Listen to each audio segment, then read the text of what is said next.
చాలా కాలేజెస్కి ఇంజనీరింగ్ కాలేజెస్కి వెళ్ళి చెప్పాను, పాలిటెక్నిక్ కాలేజ్కి వెళ్ళి చెప్పాను. సో ఎక్కడికి వెళ్ళినా సరే మోటివేషన్ అంటే ఏంటి సార్ అంటే మనము ఎలా కష్టపడినాం, ఇప్పుడు ఎలా సక్సెస్ అయినాం అనేది మనకి నలుగురికి కన్వీనియంట్గా ఉండాలంటే మన మాతృభాషలోనే చెప్పుకోవాలనేది నా ఒపీనియన్. పిలిచి మళ్ళీ సార్ నన్ను పిలిపించి ఇలా ఒక ప్రోగ్రామ్ ఇప్పించడం అది నా అదృష్టంగా ఫీల్ అవుతున్నా సార్. చాలా థ్యాంక్ యూ సార్. ఇంకా నా జర్నీ విషయం కనుక చూస్తే నేను 2001 నుంచి 2011 అంటే 10 ఇయర్స్ ఫస్ట్ స్టాండర్డ్ నుంచి 10th స్టాండర్డ్ వరకు కంప్లీట్గా ఇదే వాణి విద్యానికేతన్ హై స్కూల్లోనే చదువుకున్నాను. ఇంకొక స్కూల్కి పోలేదు, ఎక్కడ కూడా చదువుకోలేదు. అంటే ఫస్ట్ నుంచి 10th వరకు నా స్కూలింగ్ మొత్తం ఇక్కడ అయిపోయింది. సో స్కూలింగ్ జరిగేటప్పుడు కూడా ఇక్కడ మనకు ఏంటిదంటే కొంచెం రూరల్ బ్యాక్గ్రౌండ్. నేను 8th 9th 10th అంటే 8th స్టాండర్డ్కి వచ్చినాక నాకు చాలా అర్థమైంది ఏంటంటే అందరూ సార్ వాళ్ళు చెప్తుంటే బాగా చదువుతున్నాడు అబ్బాయి, ఇంకా బాగా చదవాలి అని వీళ్ళు చేసిన ఎంకరేజ్మెంట్ అయితే నాకు గుర్తుంది ఇప్పటికీ. అంటే 6th 7th స్టాండర్డ్ వరకు చదువుతున్నాం ఓకే, కానీ అంటే ఇక లైఫ్లో ఏం చేయాలనేటువంటి ఆలోచనలు ఉండవు. ఎవరైతే ఇప్పుడు 8th 9th 10th standard students ఉన్నారో వాళ్ళు గుర్తుపెట్టుకోండి, ఇది చాలా ఇంపార్టెంట్ మీకు. ఎప్పుడైతే 7th దాటినామనంటే 8th నుంచి స్టడీస్ మీద చాలా సీరియస్గా ఉండాలి. లైఫ్లో ఏం సాధించాలనేది ఇప్పుడే ఒక టార్గెట్ పెట్టుకొని ఉండాలి సార్. ఇంకొకటి నాకు ఒక చిన్న ఎక్స్పీరియన్స్ జరిగింది స్కూల్లో. మీకు అందరికీ తెలుసుంటే చెక్ముఖి సైన్స్ టాలెంట్ టెస్ట్ అని మీరు ఇప్పుడు కండక్ట్ చేస్తున్నారు సార్. అది చాలామంది రాస్తారు. సో అప్పుడు సారు నన్ను 10th క్లాస్ నుంచి సెలెక్ట్ చేసిండు, అంటే ఇక్కడ ఎగ్జామ్ పెట్టి. సో దాంతో ఫస్ట్ మండల్ లెవెల్కి వెళ్ళాను. మండల్ లెవెల్లో అప్పుడు సెకండ్ వచ్చింది సార్. సో అప్పుడు డిస్టిక్ తీసుకెళ్ళాం. డిస్టిక్ వెళ్ళినాక నేను 10th క్లాస్ నుంచి వెళ్ళినా కాబట్టి సో అదొక టీం ఉంది, మా ముగ్గురం ఉన్నాం. 9th ఒకరు 8th ఒకరు.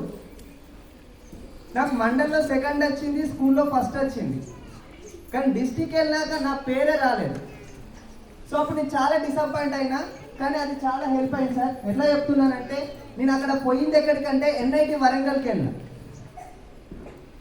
NIT వరంగల్ అంటే కాజీపేట దగ్గర ఉంటుంది. దేశంలోనే ప్రతిష్టాత్మకమైన విద్యా సంస్థలు IITs, NITs, IISc Bengaluru, IIMs, తర్వాత Indian institute of medical sciences, ఇవన్నీ మన ఇండియాలో ప్రతిష్టాత్మకమైన విద్యా సంస్థలు. అట్లాంటి విద్యా సంస్థలు ఉన్నాయనేది కూడా నాకు ఆ స్టాండర్డ్లో తెలియలేదు సార్. కానీ ఎప్పుడైతే నేను ఆ టాలెంట్ టెస్ట్ కోసం NIT వరంగల్లో అడుగు పెట్టానో ఆ రోజు తెలిసింది సో ఇవన్నీ ఉన్నాయని. అప్పుడు క్లాస్కి అయిపోయినాక నేను స్కూల్కి వచ్చి మైండ్లో ఒకటే తిరిగింది.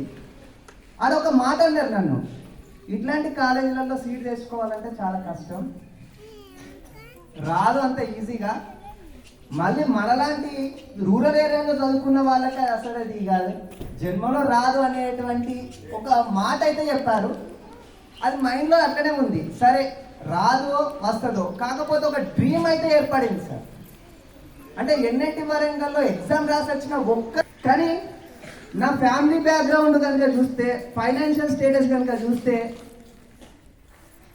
మేము చాలా పేద కుటుంబం. అమ్మ కుట్టు మిషన్ కుట్టేది, నానేమో సైకిల్ మీద బట్టలు అమ్మేవాడు.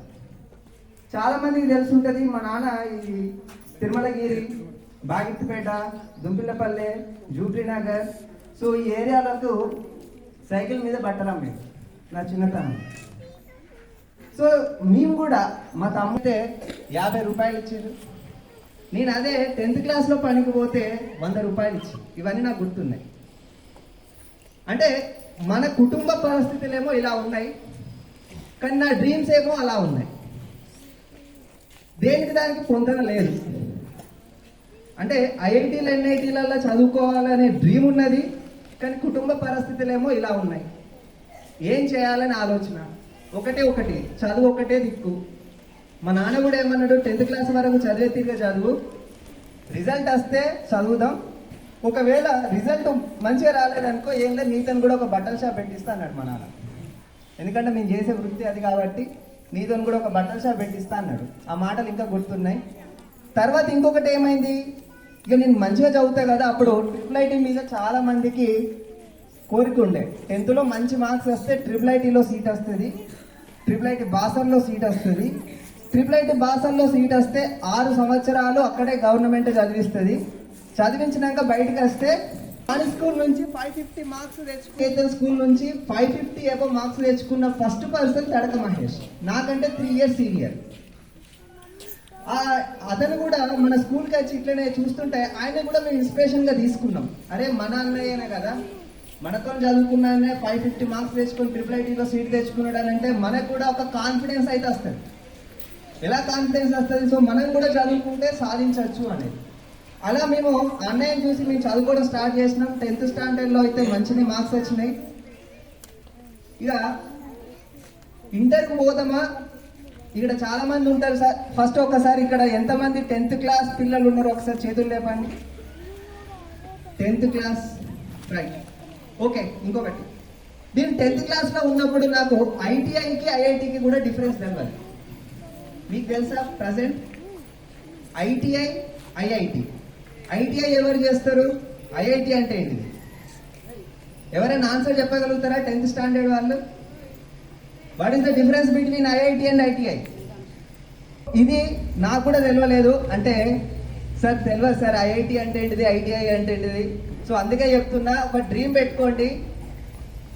ఐఐటి ఎన్ఐటి ఎవరైతే ఇంజనీరింగ్ చేద్దాం అనుకున్నారో వాళ్ళు డ్రీమ్ పెట్టుకోండి, ఐఐటీలలో ఎన్ఐటీలలో చదువుకోవాలి.